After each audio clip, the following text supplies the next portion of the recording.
welcome to tonight's talk from the museum on the 40th anniversary of the Falkland Islands campaign. After tonight's talk, we're taking a short break for the summer, but we'll be back with you in the autumn. Tonight's speaker, Brigadier David Chaundler, has personal experience of the campaign, having taken over 2 Para after the death in action of Colonel H. Jones. I hope you enjoy this evening's talk. Please remember there is a live Q&A at the end of it, and we are also very grateful to the Lucy Group for sponsoring this evening. We'd be very grateful to receive any donations, and you can do this either through text message or by using the donate button on the screen whilst you watch the talk. I hope you enjoy this evening, and we look forward to welcoming you back at the museum in the autumn.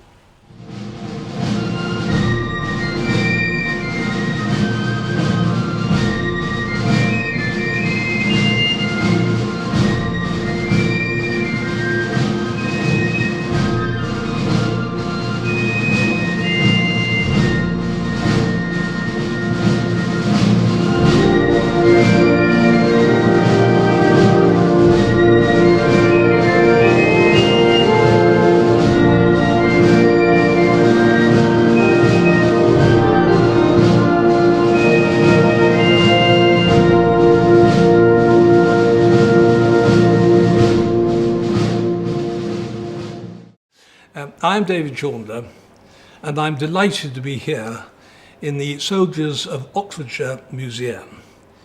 And tonight I will be talking to you about the Falklands War, a close-run thing, because it was a close-run thing despite much of what has been written about it. We fought it in the southern latitudes in the middle of winter. The Navy out to sea were getting an absolute hammering, and when we crossed the Stark Line for the last time, it was our 3rd night without any sleep. We hadn't seen a ration pack for 48 hours. We fought in a howling gale and blinding snow blizzards. And by the end of the night, the artillery was down to only 6 rounds a gun. So it was a close-run thing. The Argentinians had invaded on the 2nd of April. I was a lieutenant colonel and I was working in defence intelligence, and my job was changed to looking after arms traffic.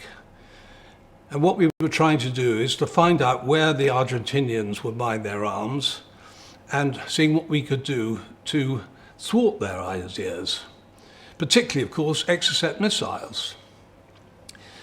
It's a good story, but it's not the one that I'm here to talk about. Well, first, and I'm sure many of you will remember the jingoistic fervour in which 3 Commando Brigade left with 3 Para. Now, I had spent 7 years with 3 Para, and I was absolutely devastated to be behind a desk in the White Hall. And it got worse, because then 2 Para groups sailed. I'd been the adjutant and the company commander with 2 Para. Well, it was a Saturday morning, and I was having breakfast very early in the morning with Mike Jackson, because he ended up as Chief of the General Staff. And we had just heard that 2 Para had captured Goose Green. And sitting near us was another officer in the regiment called Peter Morton, who worked in military operations, and we went over to him and we said, "Well, Peter, great news about 2 Para." And he looked at us and he said, "Well, if you call having the commanding officer killed great news." And then he looked at us again and he said, "One of you two's going to have to go." Well, it was halfway through the morning. We thought that the Argentinians were doing an arms deal in Germany, not, I may say, with the knowledge of the German government. And I'd put through a call to Bonn, to the embassy in Bonn on the DSSS, which is the secure telephone, when my phone rang, and it was Peter Morton, and he just said, "It's you." I'm afraid I lost interest in arms traffic and what the Argentinians may be doing in Germany, and I just picked up my briefcase and I said, "Sorry chaps, I'm off," and I went home. Well, early the next day I was told that a car was going to come for me and take me to Brize Norton at midday. Well, this rather dilapidated Ford Escort arrived, and halfway to Brize Norton the driver announced that she was ill, and I drove the rest of the way. A great start to this journey. Well, from Brighton Norton, I flew to Ascension Island, and I arrived at 2 o'clock in the morning. Everything on this journey seems to happen at 2 o'clock in the morning. And nobody seemed to know anything about me. And eventually, an RAF corporal said, "I think Captain McQueen is expecting you in the mess." And he took me out. There was a cable and wireless mess, which probably explained the number of rather disgruntled people who I woke up to find out where Captain McQueen was. Well, I assumed that Captain McQueen would be an army captain.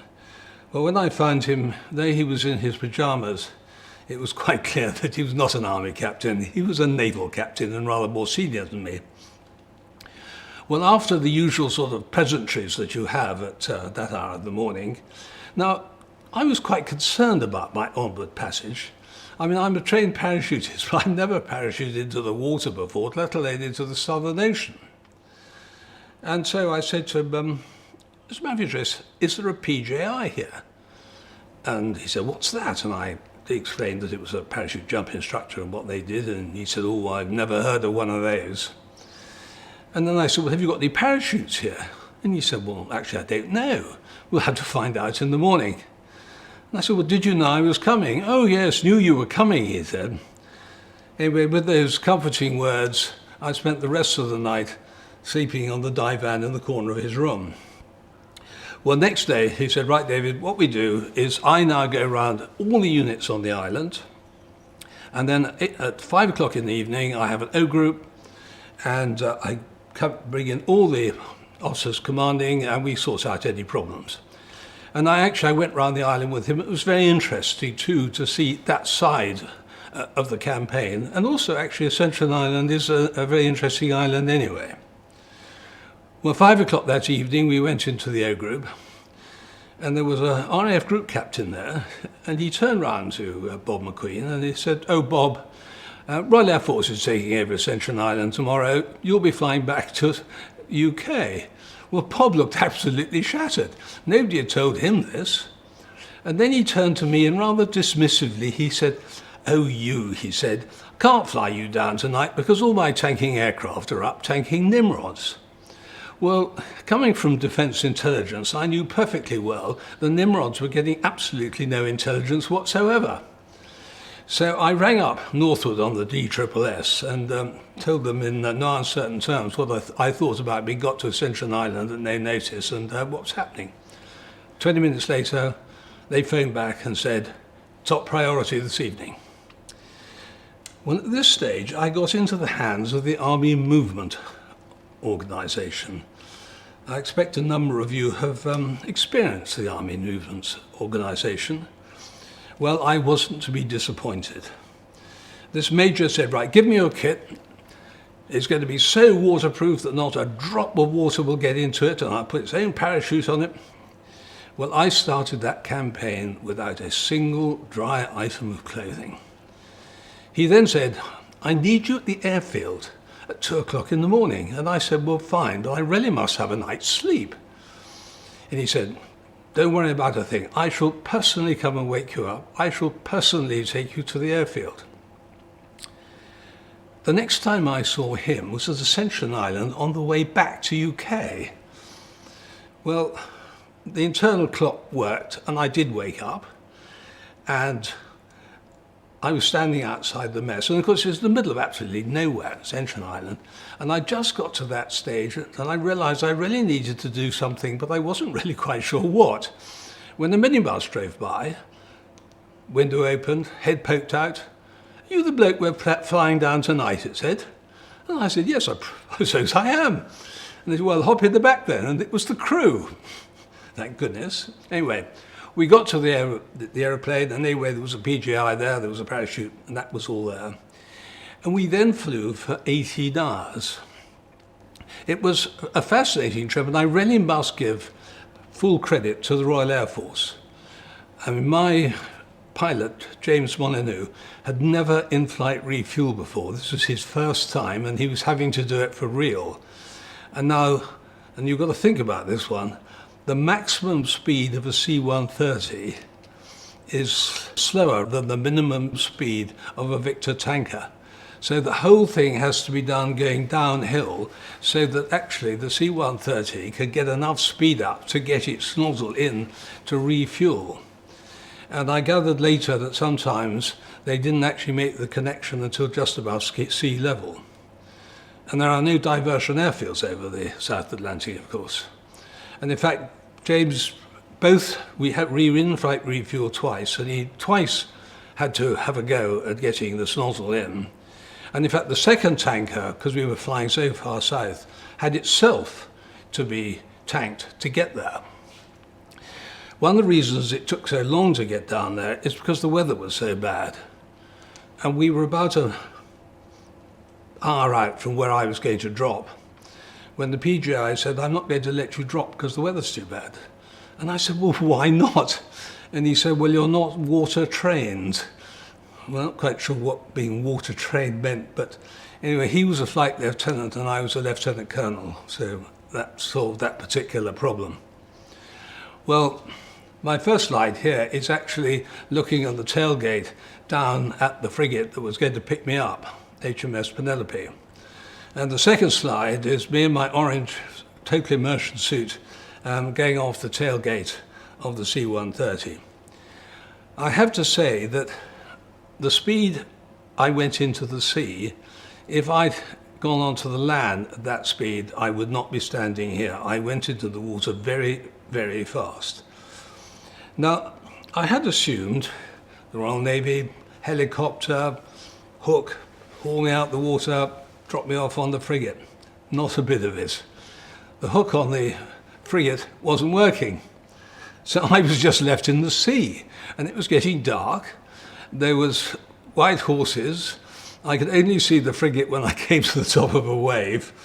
And I didn't have a beacon or anything like that, so I was quite relieved after about half an hour when this small boat appeared over the wave, and 3 sailors tried very hard to get me in over the side. In point of fact, I think they were actually more interested in recovering my parachute for their own nefarious purposes than me. Anyway, they got me onto the boat, we got to the frigate, and there was a rope ladder over the side. And this matelot said, "Okay, sir, up you go." Well, I was a sort of waterlogged orange blob hanging on to a rope ladder. And one moment you're down there on some anti-submarine patrol, the next moment you're up there. And I crawled over the side of that frigate, absolutely knackered. And of course, typical of the Navy, there was a man at the top of the rope ladder with a whistle going, "Wee!" And the loudspeaker was going, "Lieutenant Colonel Chaundler aboard, sir."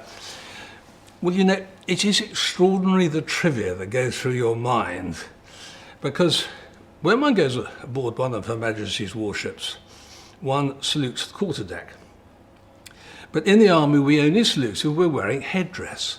And all I could think of, does an orange suit count as headdress? Anyway, I was taken up to the captain's cabin and told his steward I could murder a gin and tonic. And he had a plate of penguin biscuits laid out, which I thought actually was singularly appropriate for where we were. Well, I was then told, Sea King on its way, it's dark by this stage. I was winched off the deck and had an hour to Invincible, which was where Admiral Sandy Woodward had his headquarters, his ship. And Sandy Woodward actually, and I thought it was very good of him, because I was just a passing lieutenant colonel really, actually gave me a briefing as to how he saw the war. And he explained to me that he was keeping his fleet well out to the east, because if he lost another ship to an Exocet missile, then it could change this overnight. And he explained, because I'm so far out to the east, I could only provide you with air cover, and he just described an arc about halfway across the Falklands. Well, and I said, but Admiral, they have fired all their air-launched missiles. I mean, that's what I'd been doing back in the Ministry of Defence. And nobody had passed this intelligence on to him. But anyway, he didn't, shall we say, change the dispositions of the fleet. And then his position I think that I wouldn't have changed the dispositions of my fleet on the word of a passing lieutenant colonel in an orange suit. Anyway, I was then told, Sea King, 2.5 hours, huge dogleg out round the north of the islands to get me into San Carlos water. Well, one of the things I picked up in the ops room, again, a completely ridiculous piece of intelligence, that the Peruvians had Sea Kings up with Exocet missiles on, and they were looking for the fleet. Well, firstly, the Peruvians didn't have Sea Kings. Secondly, they didn't have Exocet missiles. And thirdly, even if they had got Sea Kings, they didn't have the range to get to the fleet. However, the Harriers were up looking for Sea Kings, and I was climbing into a Sea King. Well, as soon as I got on the intercom to the pilot, I said, matter of interest, and how do the Harriers know that this is one of our Sea Kings? To which the pilot said, yes, so that's what we'd like to know. Anyway, we flew for 2.5 hours, and we arrived 2 o'clock in the morning on HMS Fearless, where I was met by the captain, Jeremy Larkin, and he took me down to see General Jeremy Moore. Now, he had only arrived himself 2 days before me. He gave me a whiskey, but I didn't really feel terribly welcomed. And I later discovered that A, hadn't asked for me, and B, didn't want me, which really is a little bit dispiriting after the journey I was having. And then he said, well, you better get down to see your brigade commander. Now, by then, 5 Brigade had arrived, again with him 2 days before, and 2 Para down at Goose Green was now under 5 Brigade. So I was taken down to see Tony Wilson, who was just going to bed. Now, I knew Tony pretty well. We'd had next door offices in headquarters in Northern Ireland for a year. And we argued. We argued for 2 hours. He was saying, well, it's nice to see you, David, but this is a most unfortunate time to arrive. You know, there's the battalion, you know, they've been through this amazing experience. And I was saying, but Brigadier, that's not your problem, that's my problem.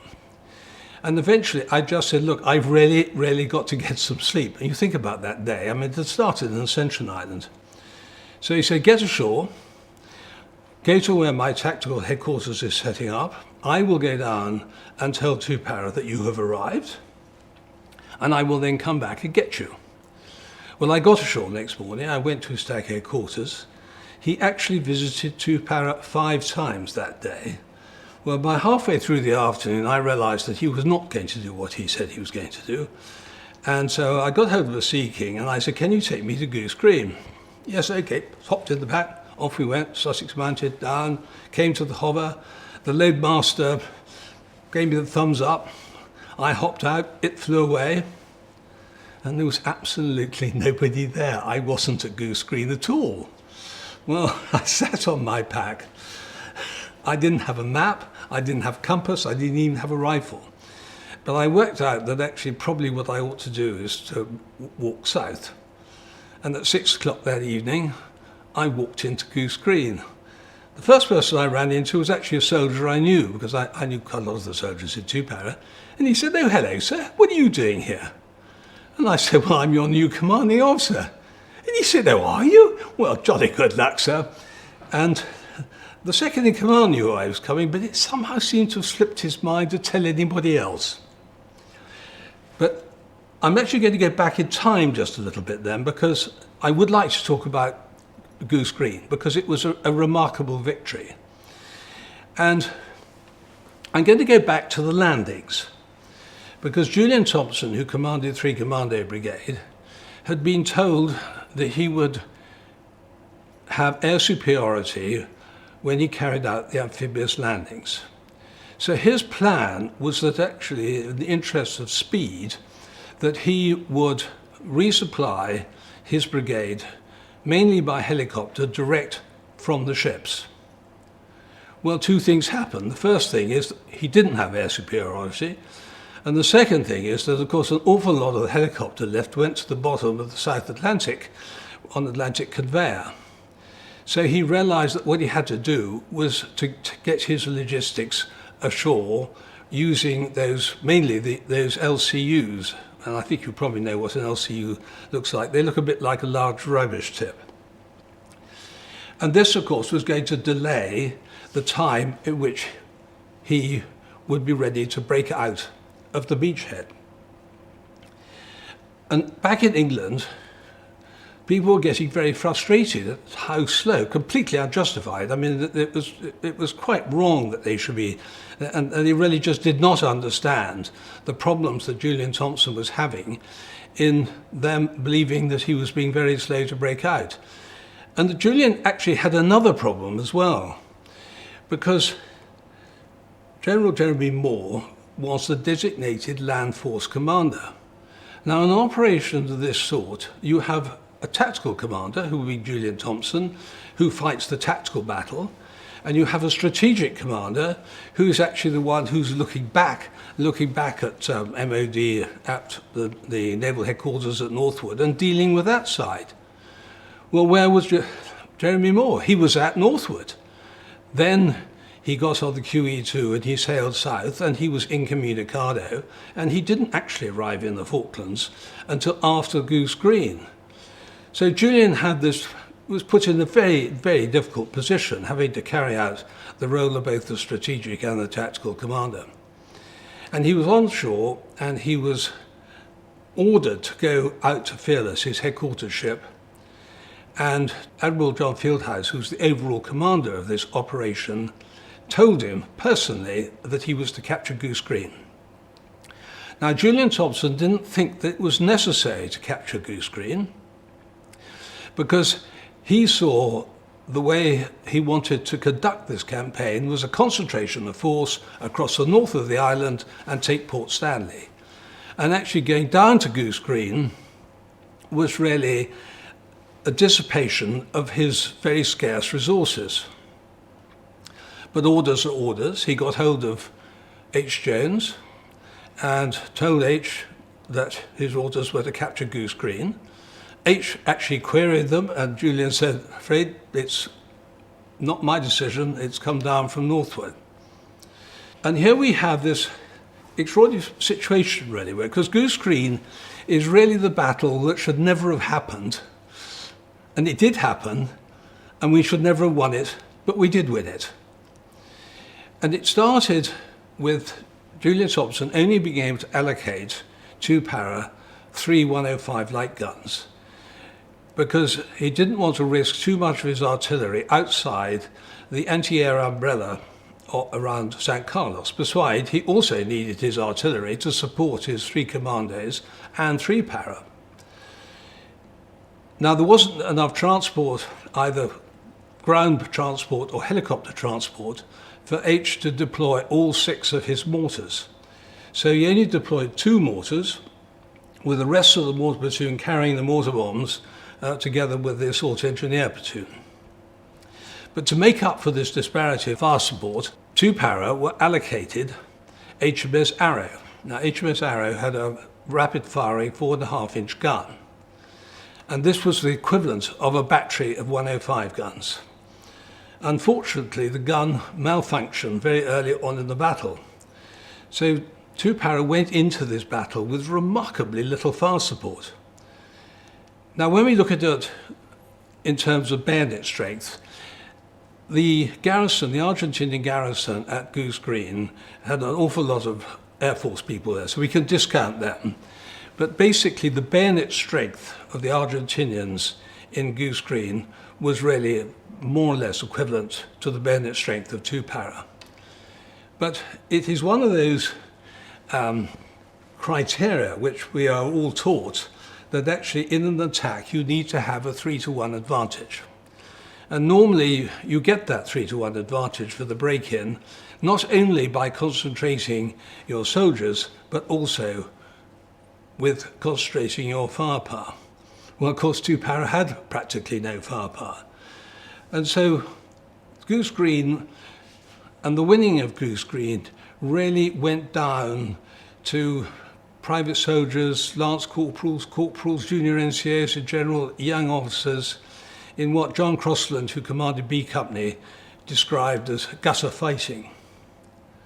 Now also, 2 para was H's battalion. He'd trained it. It reflected his ethos, his aggressiveness, and his will to win. The only sadness is, of course, that he didn't survive the battle to see what was really his victory. So that's Goose Green. Now, what had happened, I'm now just arriving at Goose Green. I'd just like to put on this map slide here because this shows where the battalion went, and you can see there's an arrow which goes down to Goose Green, and then along the southern flank to Bluff Cove and to Fitzroy, and then, which will come later, up onto the northern flank.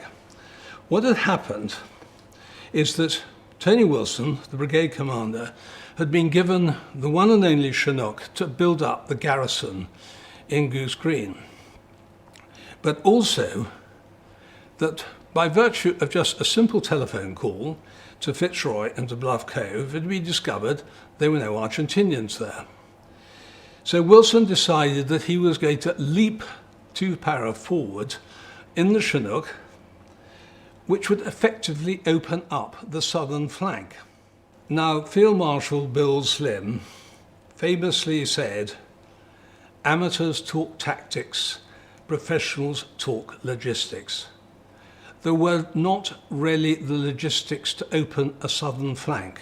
Some of you may remember that in the 1970s, that the brigade level of command in the army was disbanded, and the old 16 Parachute Brigade became 8 Field Force, which was a home defence and administrative headquarters.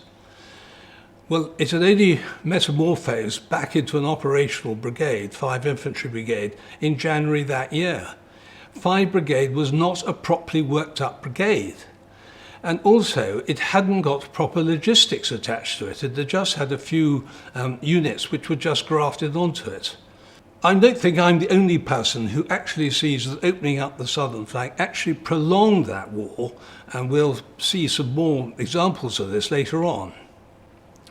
Anyway, by the time I arrived, the plans were well advanced to actually move the battalion forward. So I turned to the second in command and I said, there is no point in me taking over command now. I will take over at first light tomorrow morning. Meanwhile, I will come with you so that we can talk about what happened to Goose Green and about the battalion in general. Well, the first lift went in. It was getting towards dusk. Nice picture here of the Chinook into Bluff Cove. Not a good picture of Bluff Cove, I'm afraid. The second lift went into Fitzroy, but you can see from these 2 slides what very small settlements they are. And from memory, in Fitzroy, the normal population was only 7 people. And this was, of course, greatly increased at the time when the sheep shearers moved in. And of course, there are no roads or anything like that. They're very isolated and very small, these settlements. Well, A Company flew into Bluff Cove, and the Royal Marines up to the north, up in the mountains, had not been told by Wilson and 5 Brigade that we were moving forward. They had no idea.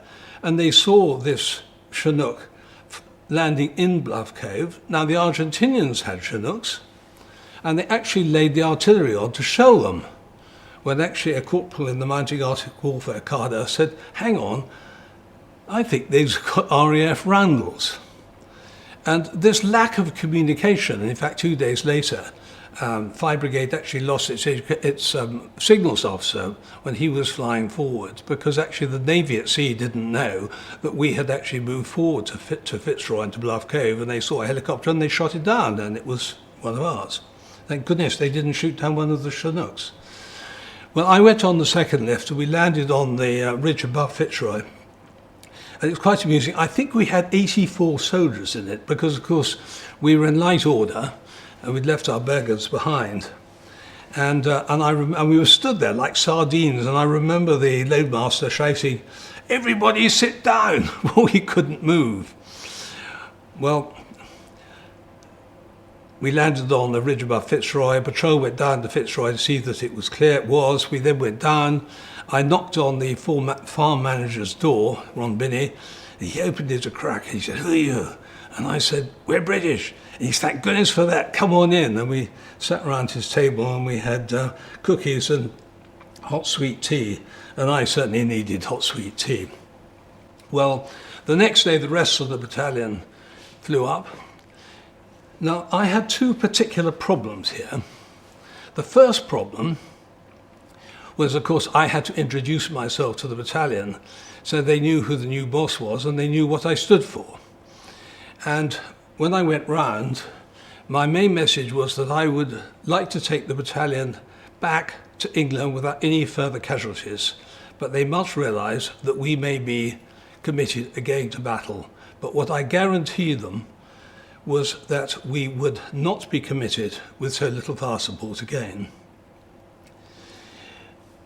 My other problem was logistics, because really 2 Para should not have been moved forward unless there was emergency at that time. It needed a period of rest and recuperation, and in particular, it needed to be resupplied. It was desperately short of combat supplies, rations, battle batteries, ammunition, etc., etc.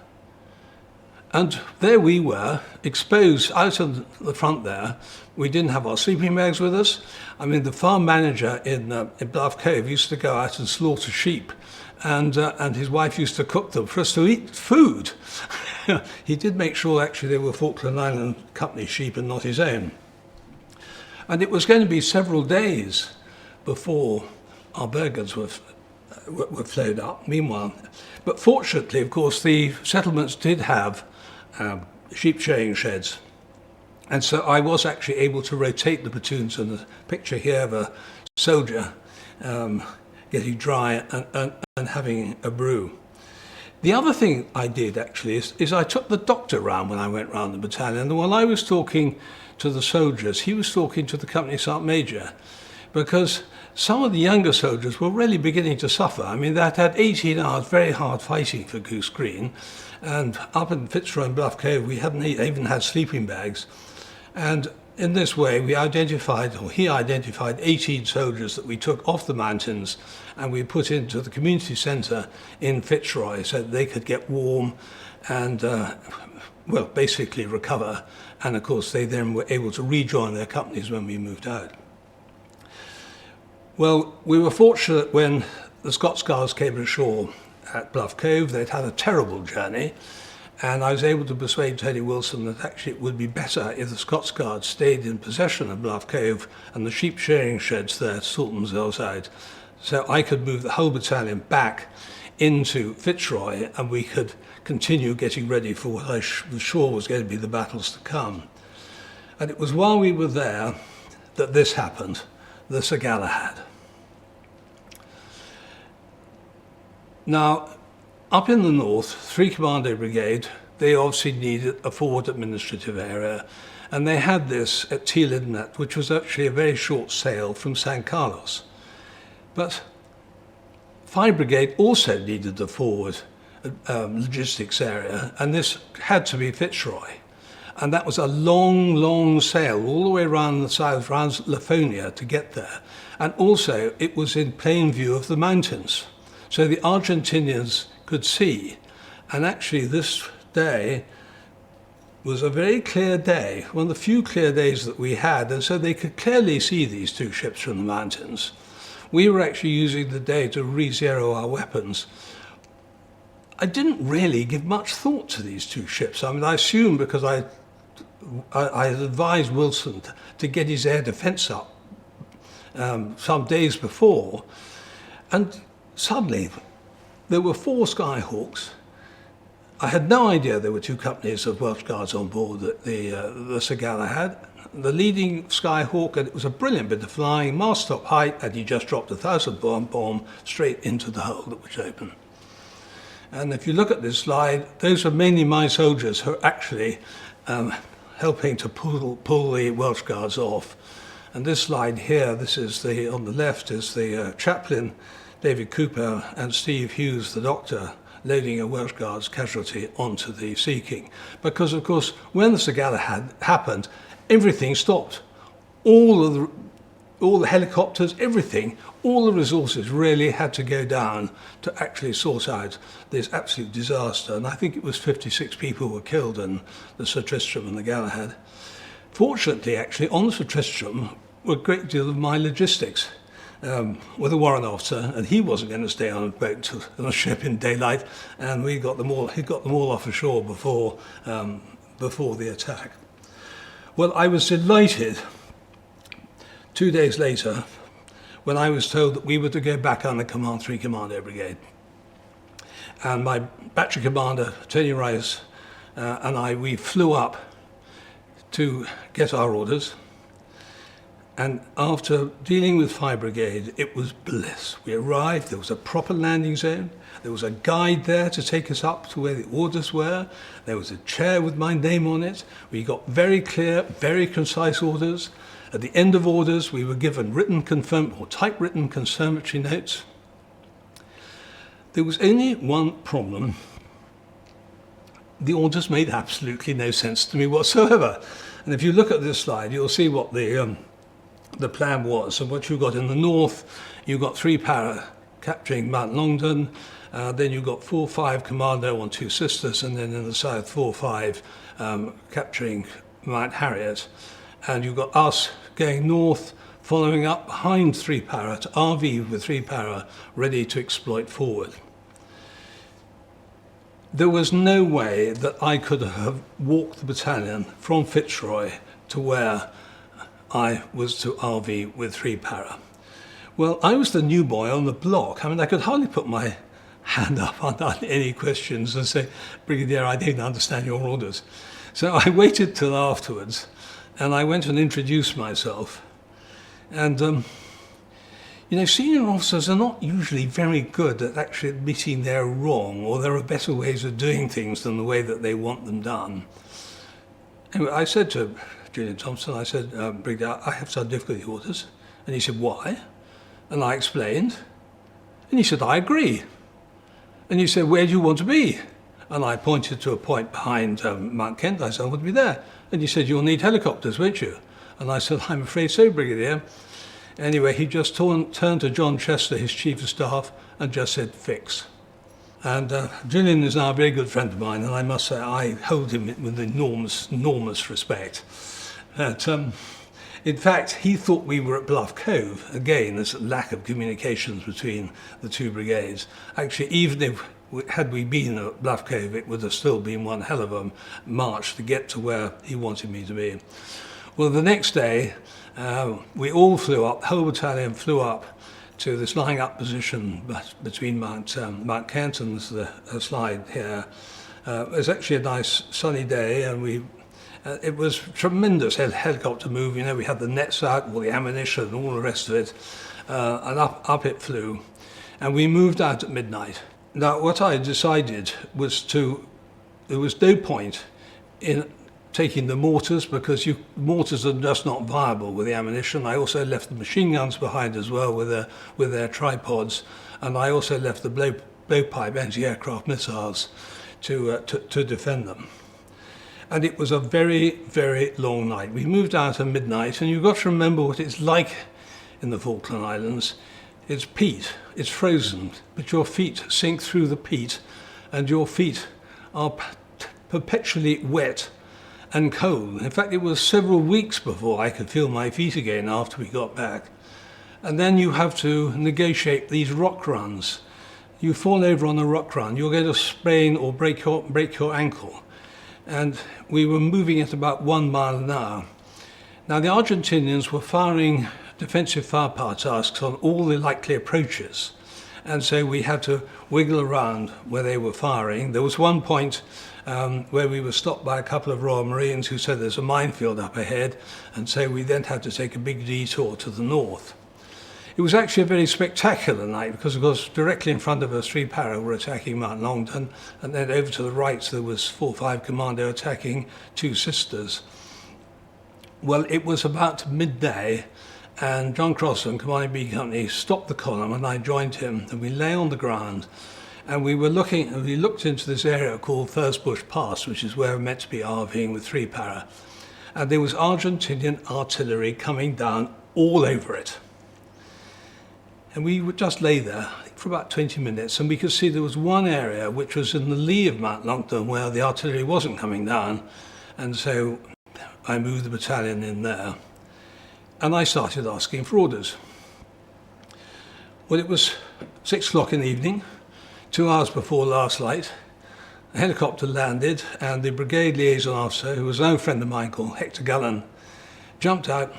He ran towards me, waving his map, and he shouted, "Wireless Ridge tonight, chaps."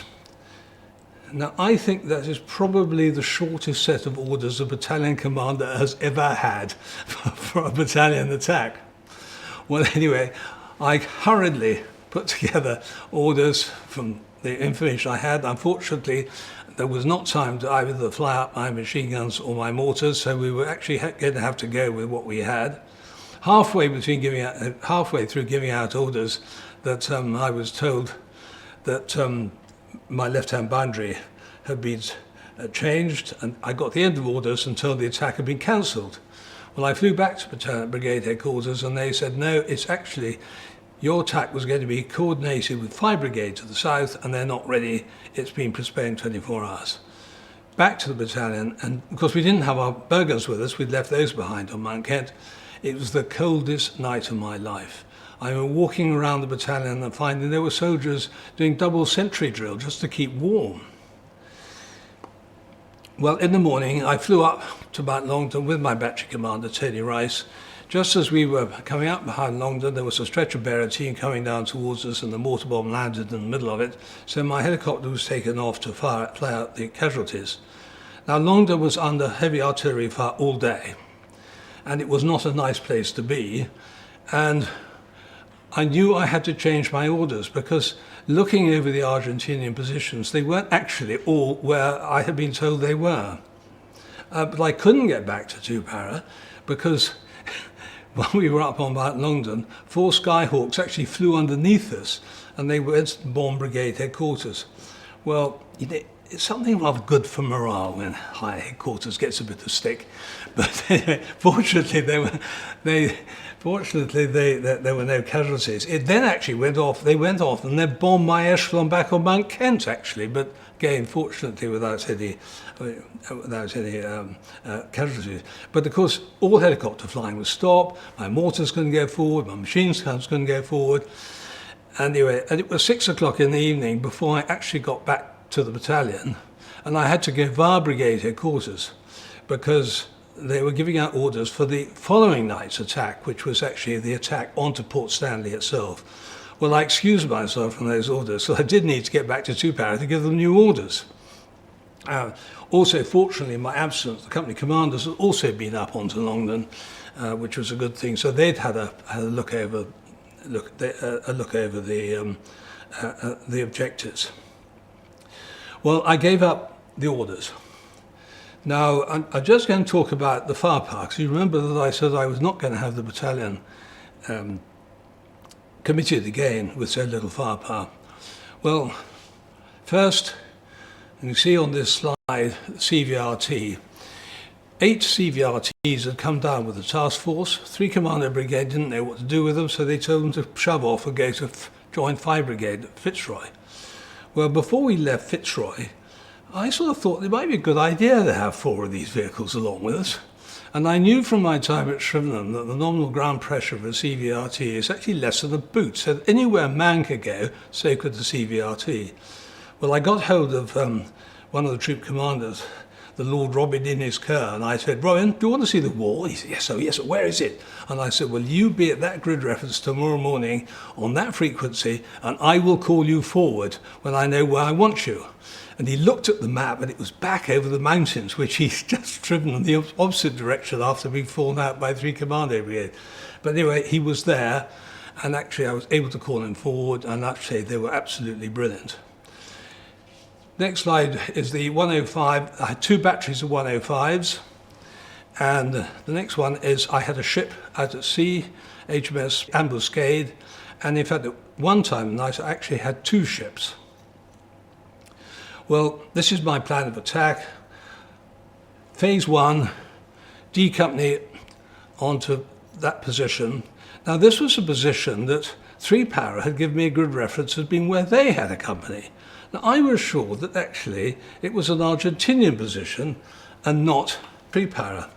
But actually we had shelled it comprehensively first, and 3 Para hadn't complained about it, so I thought it was pretty safe to assume that it was there. Now, they had 1 battery of guns in support.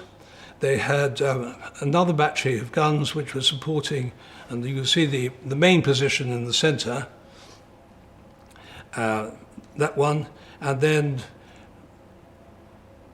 the ship was actually firing on that final ridge line just to keep their heads down. Now, I should say at this stage that I had actually, all our attacks up to then have been silent attacks which rely on surprise. I decided that actually the Argentinians knew they were going to be attacked. What they didn't know is from which direction and precisely when.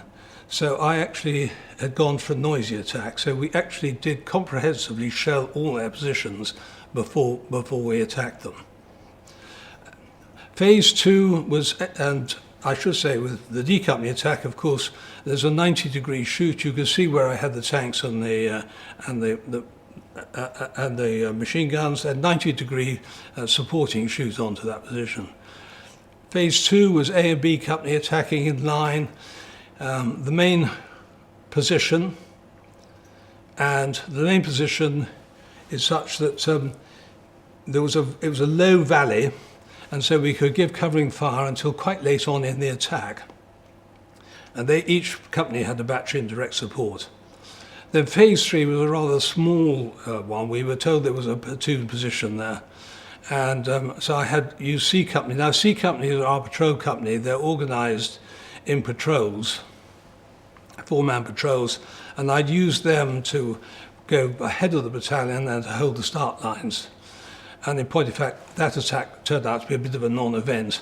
As they approached the position, they had weapons being cocked.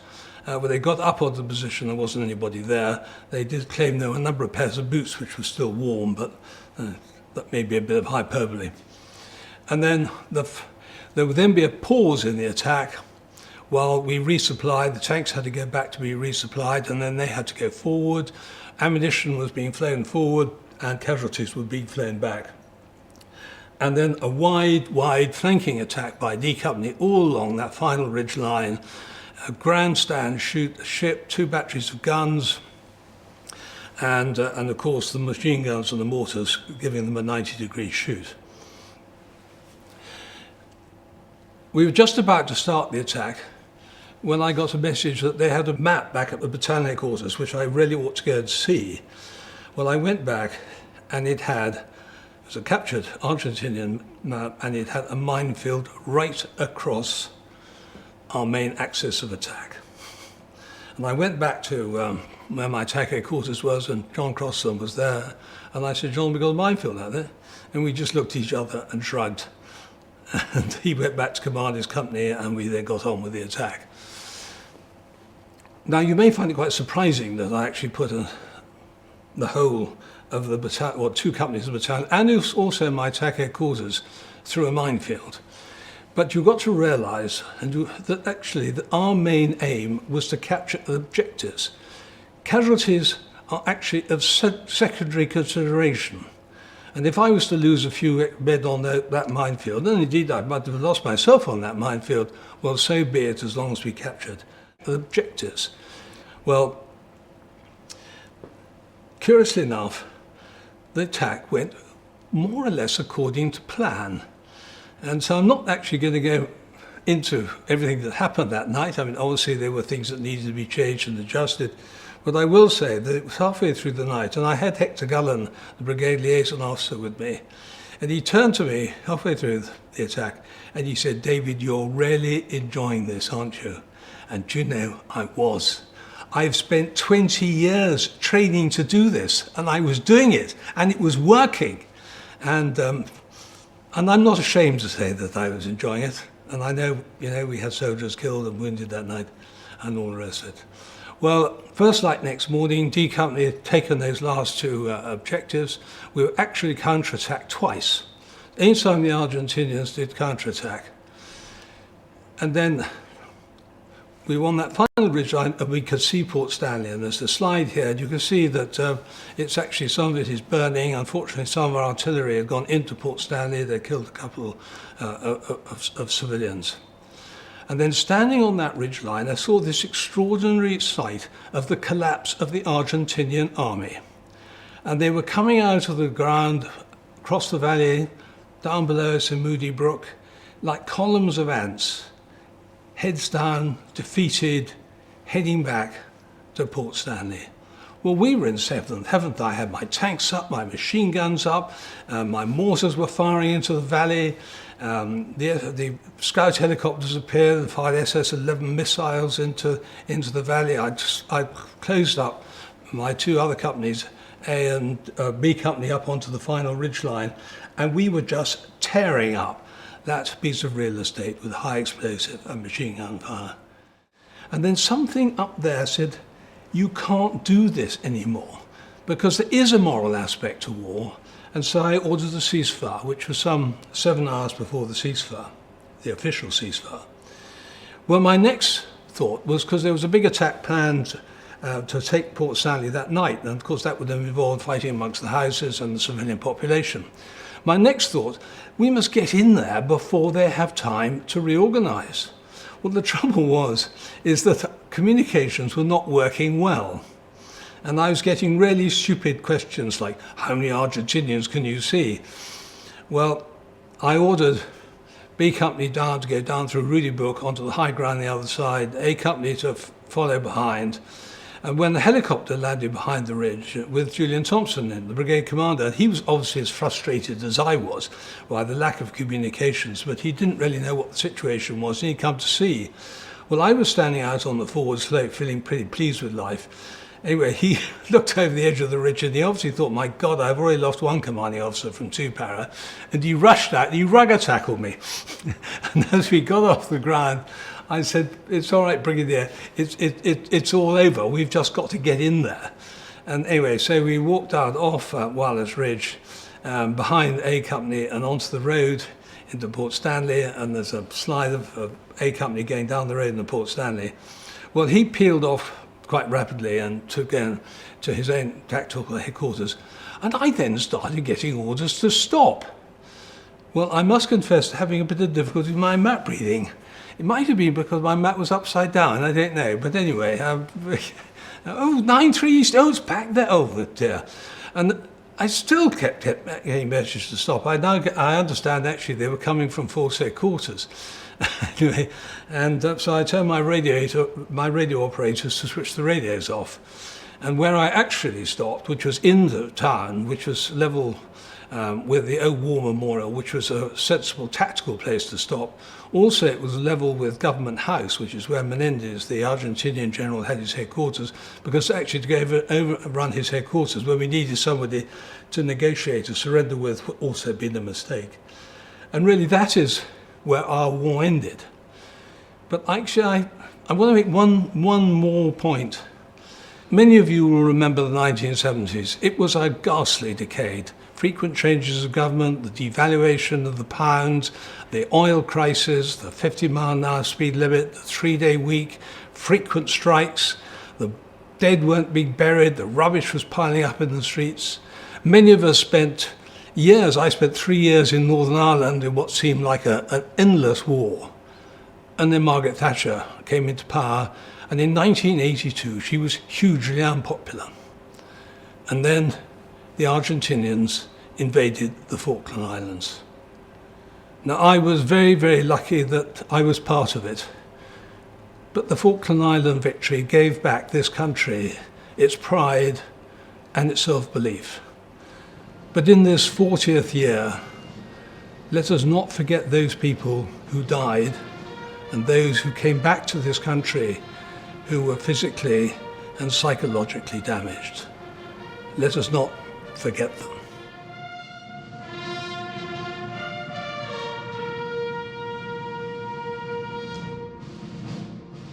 The question and answer session will start shortly. The Q&A window will open below the video window. Please log in to ask a question.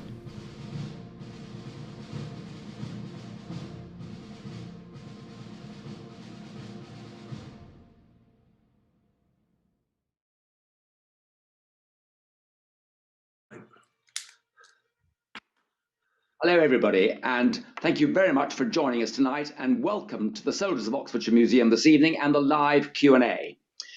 We've got David Chaundler online. I'm delighted to see that.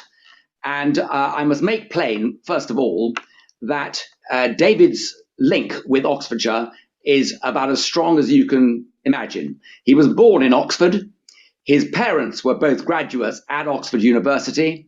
His grandfather was the bank manager of the Westminster Bank in the High, and his father served as a territorial officer between the wars in the 4th Battalion, the Oxfordshire Buckinghamshire Light Infantry.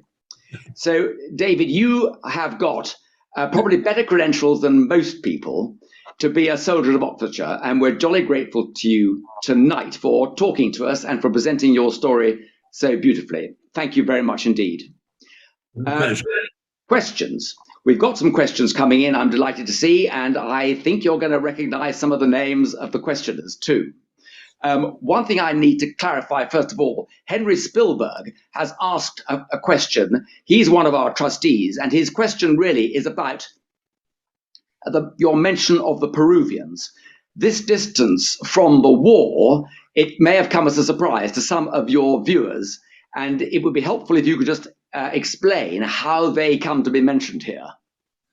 Well, it's a bit of a red herring, the Peruvians, but they were actually the only South American country that actually did support the Argentinians. And where the piece of intelligence came from, that they were out looking for the fleet, I have no idea. But, you know, they were, unlike Chile and some of the other countries, they were the only people who did give support. Now, I think it was probably not material support, it was more moral support. But yeah, the fact is that the Harriers were up looking for Peruvians and I was climbing into a Sea King. So that's why I tell the story. Okay, well, that's good. Thank you very much indeed. We've got some questions on screen here now. The first one is from Colonel Terry Knott, who you remember, who enjoyed the presentation very much. He said it was a very good presentation. He said, I thought that the Royal Marines and the Paras together captured Port Stanley. Yes, I think that's I think that's probably true. But you know, 5 Brigade was going round to the south, and one was not in any way belittle the Scots Guards' capture of Tumbledown, because that was extremely important to me, because Tumbledown actually overlooked that final ridge line, and then had Tumbledown not fallen to the Scots Guards, I would have actually had to withdraw off that final ridge line, and we would not have captured Port Stanley that day. So that, you know, despite all the problems which 5 Brigade had, that actually they did play their part, and thank goodness the Scots Guards did take Tumbledown, because without Tumbledown being captured, I think that the capture of Port Stanley would have been a problem. Yeah. Okay, thank you very much. But when you got into Stanley, did you see Parachute Regiment soldiers around, Royal Marine soldiers rather, I should say, about you at the same time? No. Okay. Hammering down the road after me was 3 Para, who were trying desperately hard to get ahead, I think, of us. And I mean, it's a matter of geography. I mean, you know, the Royal Marines were, and let's be clear about this. There's absolutely no rivalry in the Falklands between the Paras and the Royal Marines. I mean, this was our war. And, you know, for me, it was a privilege to be under 3 Commando Brigade. And a very, very good brigade it was. And it was just happenstance, really, that we were in that position at the end, that where it would have been, where I really had to go in and take, I mean, we were just slaughtering Argentinians. I perhaps didn't make that clear. We were just tearing up that valley with high explosive. And that's why I ordered a ceasefire. And that's why I reckon that we had to get into Port Stanley before they had time to reorganize. But it was just happenstance that it happened to be the red berries that went down that road rather than the green berries. And you're the best of friends to this day, of course. It's a very good friend of ours, yes. A question from Mark Jennings. It's not really a question, it's an observation, really. Mark said a very good example of the military saying of no plan surviving first contact with the enemy, because so many things were different when you got there and so many things had to be dealt with on the hoof, so to speak. Yes, well, I mean, yes, that is, I would say, and I'm sure that is a truism, but I would say with Wireless Ridge that by and large, it did go according to plan. I mean, the lead up to it really didn't. We found there was an Argentinian position, which actually we thought was a 3-para position, and all the rest of it. And of course, adjustments had to be made during the night. I mean, you have to remain flexible. But by and large, the plan which I eventually did give out, and you've got to remember it was actually the second plan I gave out, did pretty well go according to plan. Very good. Okay, thank you very much for that. I've got a point here from Stephen Luscombe. Do you think that H. Jones would have approached this battle, Wireless Ridge, I guess we're talking about, we must be, as yourself? By then you would have known quite a lot about how his battalion worked. Yeah. I mean, H was a very, very old friend of mine. I mean, when he was seconded to the Parachute Regiment, he was the mortar platoon commander in 3-para, and I took over 3-para mortars from him. I mean, we go back a long way. We're very different characters. I don't think I would have probably approached Goose Green in the way that he did, and he may not have approached Wireless Ridge in the way that I did. I think that the results would have been the same, whichever one of us had actually been in command. But I just don't know. I can't second guess that one. Okay, no, that's fine. Thank you very much indeed for that. I've got a question here from John Wirt, and it was John Wirt, I think, from the museum in Salisbury last night, who presented the Battle of Maiwand. I think that must be the same John Wirt. I don't know many others.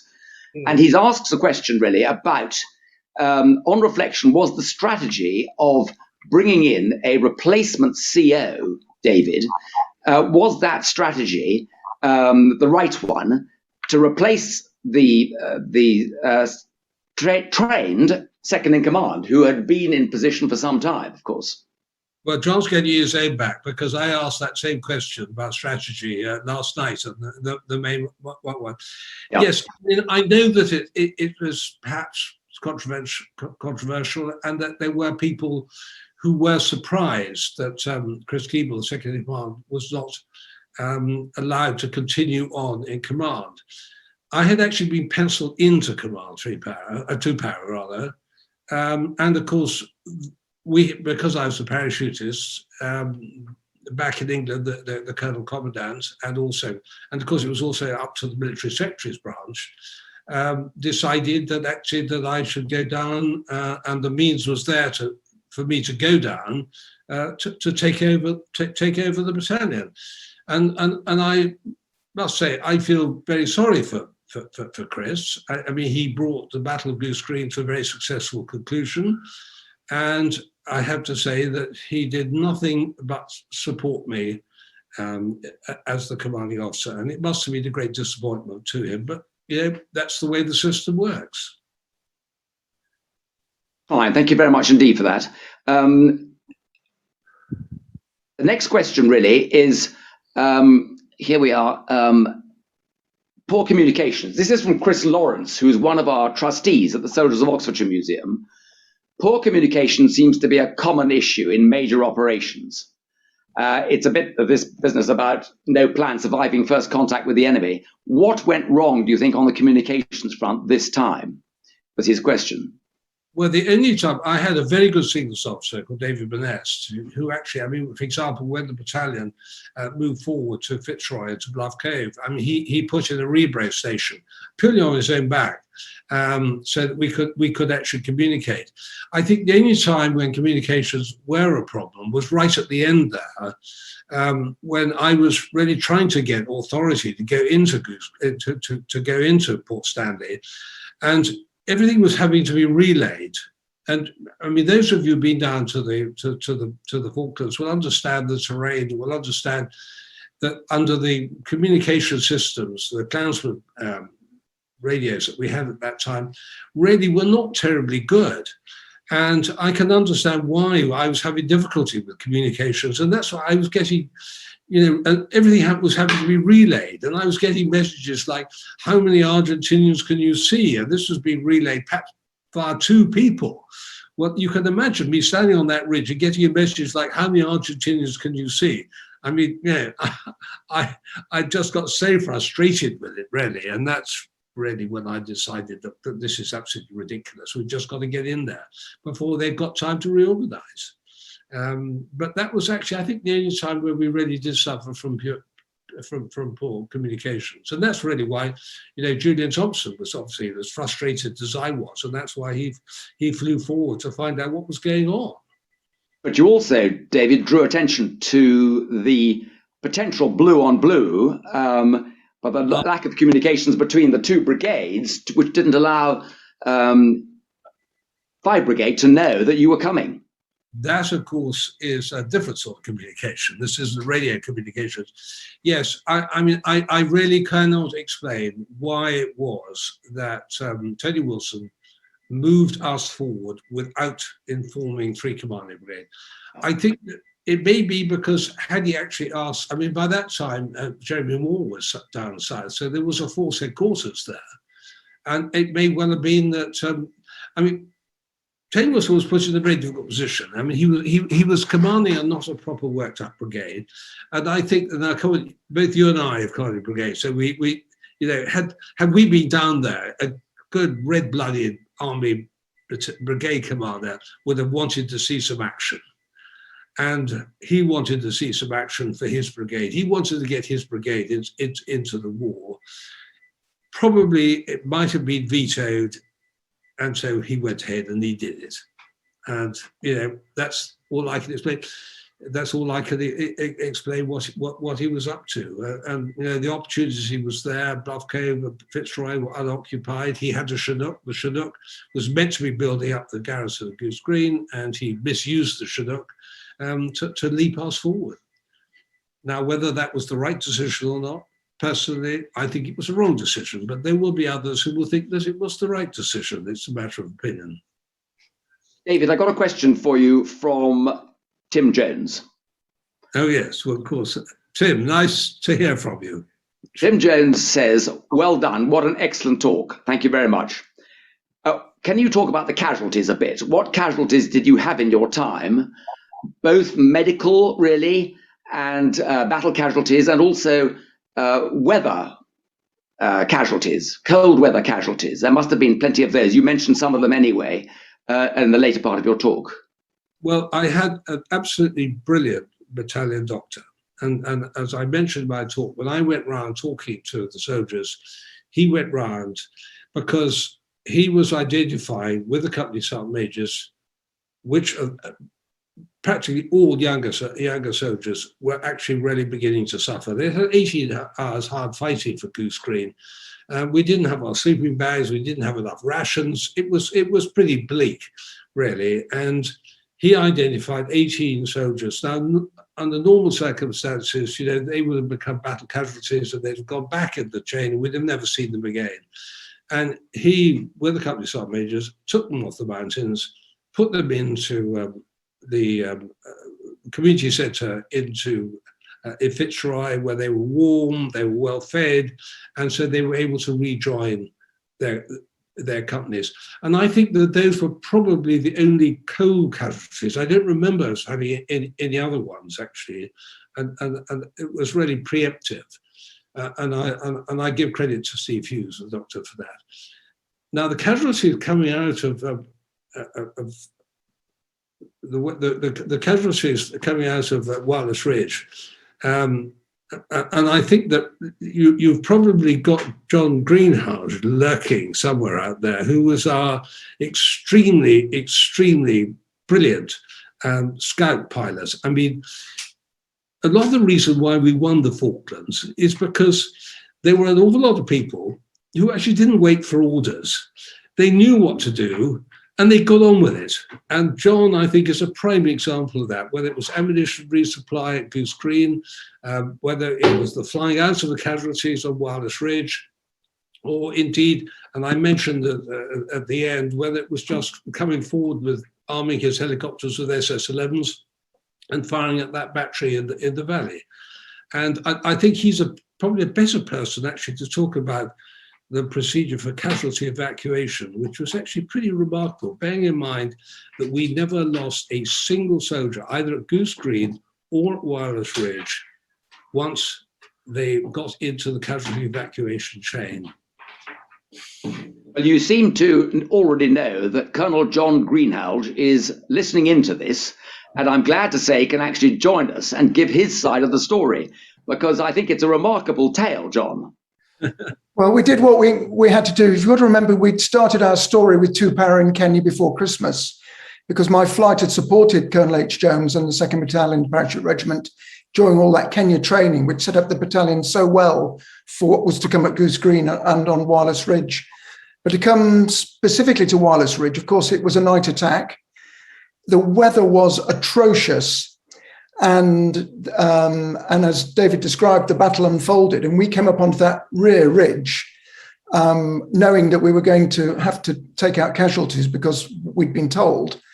But what we were also bringing in the back of the scouts, which are empty going in, they weren't empty. They had, each were carrying half a ton of 7.62 link ammunition, which is what really everyone wanted for the GPMGs. And I knew that, Army officers brainwashed at Sandhurst, you understand those sort of things.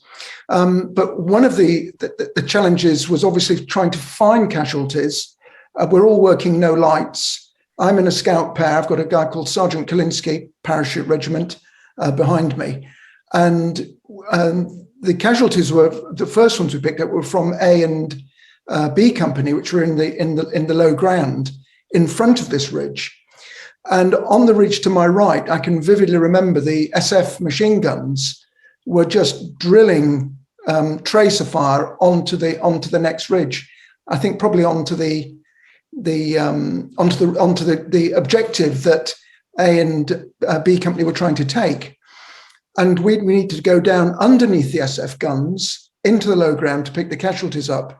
And I can remember vividly, and bearing in mind this is the middle of the night and wind, snow. I was on the battalion command net, and I asked Nina whether the SF guns knew that we were about to go below them, because it would be too stupid to go down. They couldn't see us, and then they, shot us in the back, as it were. But we were assured that they knew we were there, and off we went. So we went down into that low ground, dropped ammunition off with the companies, picked up the casualties, and then we were routing all the way back to Fitzroy, because that was where the nearest medical facility was.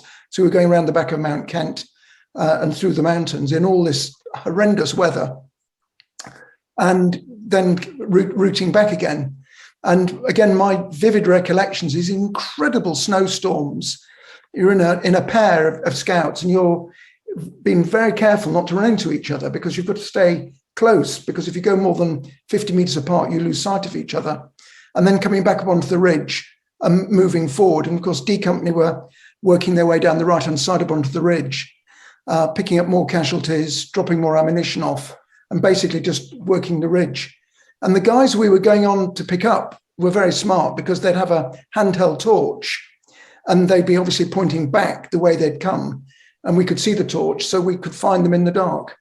Because often, actually, people, once the attack started, didn't really know where they were. They knew roughly where they were, but within hundreds of meters in the dark, difficulty reading a map and everything. So having a guy with a torch really helped you locate where the casualty was. And quite often we'd say, what colour's the torch? Because there'd be a red torch and a green torch, and which one are you going to next? So it was an epic night, and as David described, not a lot of people had a lot of sleep in the last few days, because it was just continuously rolling on, so sleep was a problem as well. Yeah, John had to. He got on to battalion command net actually, and he asked me whether I could stop the machine gun fire, because he wanted to take off because they were firing over the top of him. And I think, John, actually, you've got to tell the story about the ammunition resupply at Goose Green, where you knew 2 para needed ammunition, yeah. And so your own back, you flew back into the ammunition compound. Come on, tell the story. So I was working with another guy called Rich Walker, rest in peace, also Parachute Regiment, and we're a pair, and we ended up taking casualties from Goose Green over the Sussex Mountains, where two pair had spent all that time, down and into Ajax Bay, dropped the casualties off, and then we flew into the ammunition compound behind Ajax Bay. So imagine double stacked pallets of everything, mortars, artillery, small arms, all of that. And I kicked out my air gunner, who was also Lance Corporal Parachute Regiment, as it happens, John Gammon. And I said, go and find somebody and get me some 7.62 link. We need to take about half a ton. We can carry half a ton. And he came back and said, they won't let us take any unless we have some paperwork authority from brigade headquarters. I can't tell you how mad I was. I remember feeling I'm going to hit somebody because, the aircraft were sitting there, we're burning fuel. There's a war going on down at Goose Green, but these people are in the rear echelon, just don't get it. I said, go and bring me whoever that is that's saying we can't take ammunition. And this if he ever was watching me, I will apologise, but this Royal Army Ordnance Corps warrant officer appeared, and I beckoned him into the disc, and he came in, and I put my hand out of the window, and I got him around the throat, pulled him up to the window, and said, "There's a war on. We need 7.62 link ammunition. We need it now." And I mean, I think he saw the red in my eyes. The rumor, which is in some books, which is not true, the urban legend, is that I actually pulled out my 9mm pistol and pointed it out of the window at him. That is not true, but some of the books do say that. It's one of those urban legends. But I was really mad, I remember. And time is money. You're sitting there inside the ammunition compound, burning and turning, and just give me this stuff. So 2 aircraft were loaded, half a ton each. We delivered a ton of 7.62 link ammunition, which is a significant pile. And we did a lot of runs like that, casualties out ammunition. And eventually Mr. Simpson, the RSM, said to me, for in sake, don't bring any more ammunition because we've made quite a pile. He said, bring us some food. And so the next time we brought 2 scouts full of 24-hour ration packs. Now, John, behind you, you have got the picture of your helicopter on Wireless Ridge with the SS-11s. Now, I never asked for them, but that again was your initiative to arm with SS-11s. Come on, tell that story.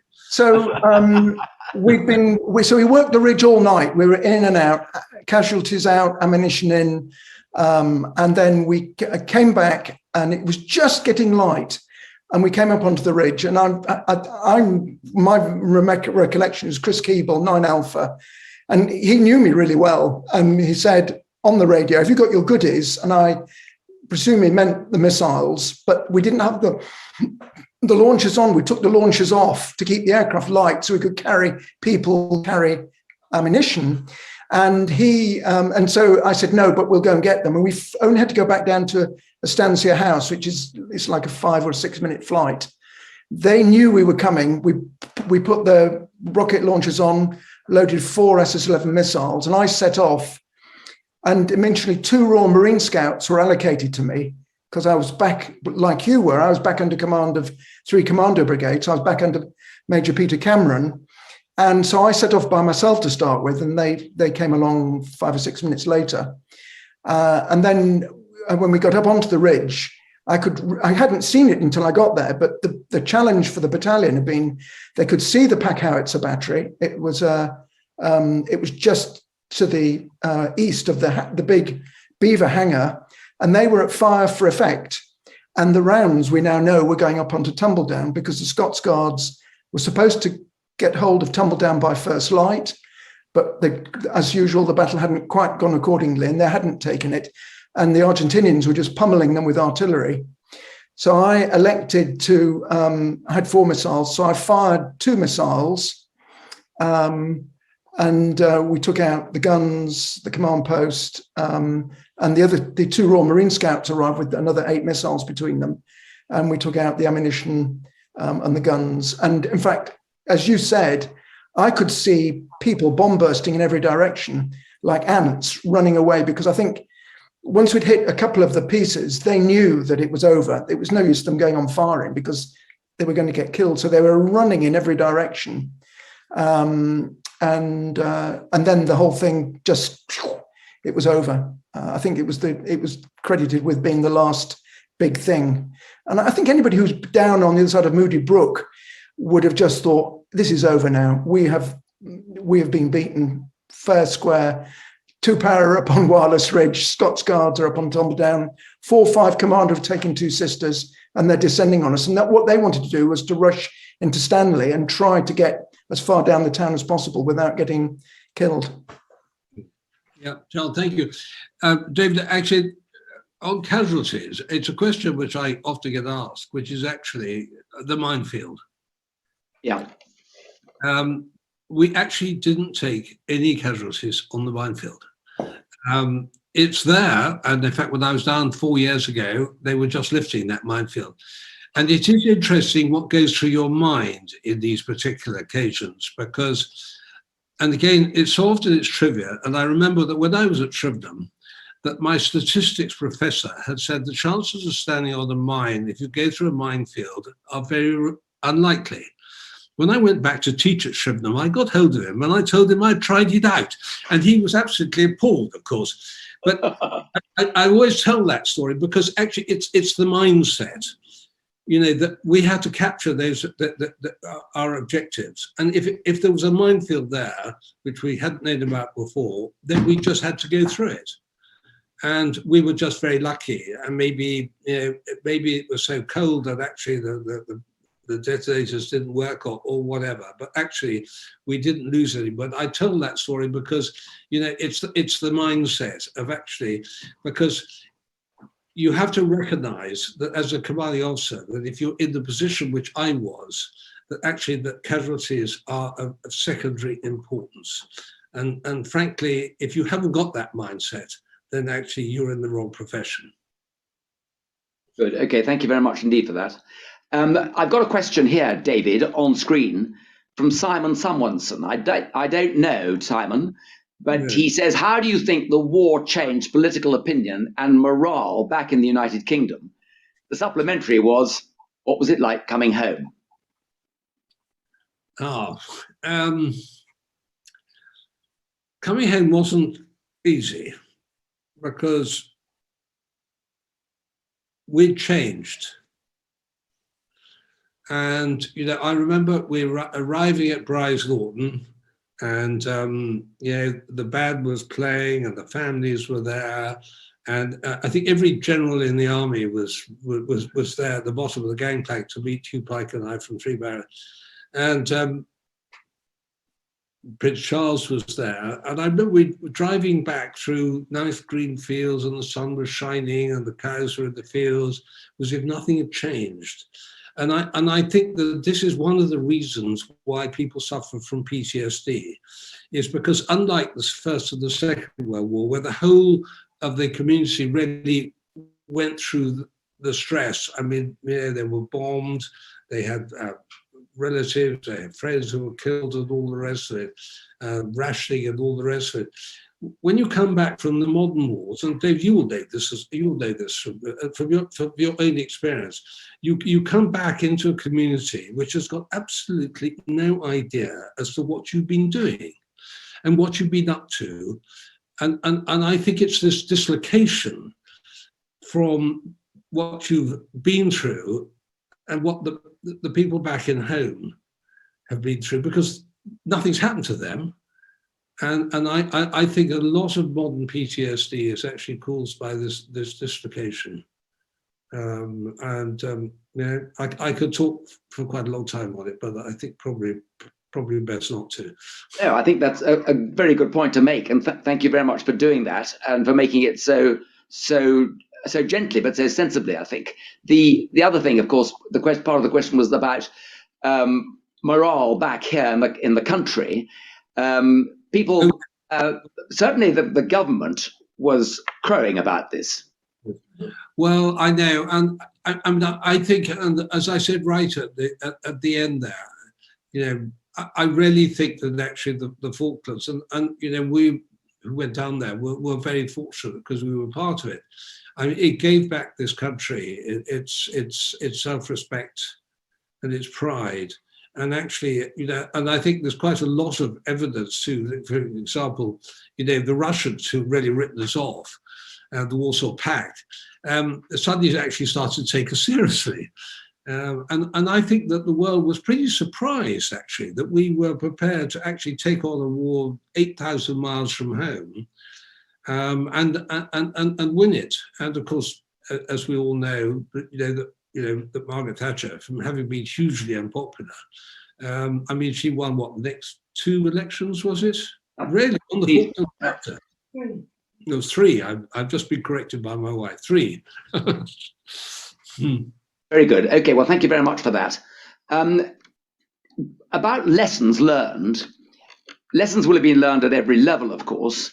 Are there any particular lessons which actually either you or John Greenhalgh maybe have come to realize more lately, which maybe perhaps have surprised you about lessons learned from that campaign? Yes, I was being asked this a lot. I don't think we learned very much. All the lessons are there. They come from the Second World War, but I think the main lesson that we actually learned was firepower. You and I, essentially, we were peacetime soldiers, and we've seen artillery firing. We've never actually seen real firepower. We've never seen 105s, 155s actually just plowing up the real estate. And I think that was a lesson which really was the most important lesson, which was relearned. And when you look at the Gulf War, they took an enormous amount of artillery. And I think that is the main lesson which was relearned, was actually the importance of just tearing up the real estate with high explosive and the effect that it has on you. I spent, I think, probably 8 or 9 hours up on Longdon. We were under fire the whole time. It is a most unpleasant experience being shelled, because you could do nothing about it. If somebody's shooting at you, you can at least shoot back. But if somebody is shelling you, you can't. You just have to take it. And it has an enormous psychological effect. Very good. Thank you very much indeed for that. John, you've got nothing else to add on that, have you? Well, interestingly, of course, I went to Staff College 1987, 5 years later, and the whole thing about mission command had come in, about higher commander's intent. And I think that was one of the things that fell out from the Americans and from us in the Falklands, is that if you tell your subordinates, you tell the company commanders what the brigade commander wants, and the company commanders are telling the platoon commander what the battalion commander wants, when things don't go quite according to plan, people can take their own initiative and just get on with it. And H. Jones did it to me. He said, do this, do that, and otherwise we'll just make it up as we go along, which we did on the first day going up Sussex Mountains. There was no plan. I just helped them in every bit that we could. But because I knew what he wanted to achieve, I could help him without actually having to receive any orders, which is back to kind of what David said. So you get people at more junior levels taking initiative when things haven't gone quite according to plan. And I think the whole British Army has gone to that mission command, high command's intent as a battle-winning strategy. Very helpful. Good. Thank you very much indeed for that. I think we've been talking now for quite a long time. You've answered a lot of questions, and you've given us a lot of your expertise. So thank you very much indeed, both of you. So let's draw things to a close now and wrap up. But I must say, I'm most grateful to you both for participating as you have. We've got a few thank yous to make, unsurprisingly. This is the last talk of this current series for the Soldiers of Oxfordshire Museum. So it's been very fitting that we should hear from David Chaundler, aided and abetted by John Greenhalgh. Thank you both again for that. But before we go, I'd like to pay particular tribute to a few people who have made the whole thing possible. Lucy Group Limited, engineering firm in Oxford, for sponsoring us so generously and very helpfully. Everyone who tuned in and listened to the talk tonight, and we had a good viewing figure. Thank you very much indeed. And I hope that those who've managed to see the talk have also managed to make a donation. Your donations, and I can't stress this enough, for a museum like ours, which has no government support and is entirely privately funded, make all the difference to us. So when urged to give a donation at the end of this, please think very seriously about that, because it means a very great deal to us, and we're enormously grateful to you. To thank the technical team, really, who put all these talks together. Clive Smith, who is our cameraman and filmmaker, very well supported by the Army Flying Museum team, Ella Clayton and Lucy Johnson, because we've used their support and their advice a great deal during the series, and we're enormously grateful to them. I have to say I'm very sorry that Ella is leaving. Ella's got another job and will be leaving shortly, but she's been a superstar for SOFO, Soldiers of Oxfordshire Museum. Thank you, Ella, very much indeed. Can I turn now to David Chaundler himself, the star of the show tonight, and thank you, David, very much again for making such a great contribution. I would like to present you online.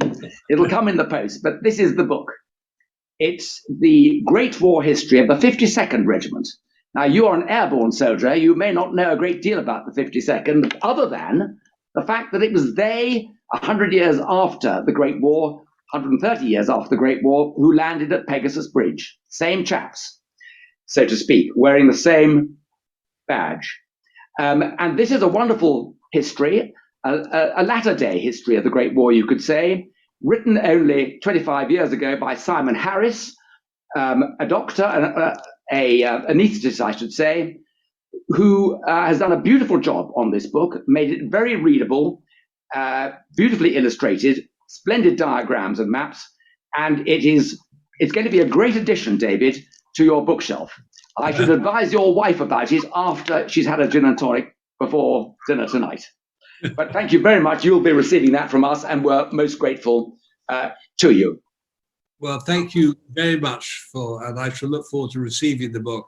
And may I thank you too, actually, because I've listened to a lot of the talks from your museum, and I think they've been absolutely brilliant, and they've been extremely well presented. And as for tonight, I would actually like to also thank John Greenhalgh, actually, and what a pleasure it has been to share the Q&A with him. Amen to all of that. I would last like to say that although we're taking a short break for the summer, we're not going to sleep. We're working on further talks, and we hope to start again in September. And the talks we've got coming up cover the Royal Air Force in Oxfordshire. Many of you will know that Oxfordshire was largely under concrete, the runways during the Second World War. And there's a great deal of interesting material to emerge about that subject. Also, we've got a talk coming up about the Salonika campaign in the Great War, which is a bit of a secret. Not many people know about the Salonika campaign, but there were 2 battalions of the County Regiment, the Oxfordshire and Buckinghamshire Light Infantry, committed to that campaign during the Great War. And we've also got a talk which we call Known Unto God, because a Great War soldier of the Oxfordshire and Buckinghamshire Light Infantry, who we were unable to identify, has at last been identified, thanks to the energetic work, the detective work, really, of some of our volunteers in the museum. And we'll be telling that story. He is to be reburied, this officer, next month, and it's a remarkable achievement from so many agencies that they've identified so long after the event, this particular individual. So with that to look forward to, please don't forget us. Keep a lookout for our talks, and please don't forget, finally, to donate, because it made such a difference to us. Thank you all very much indeed, and good night.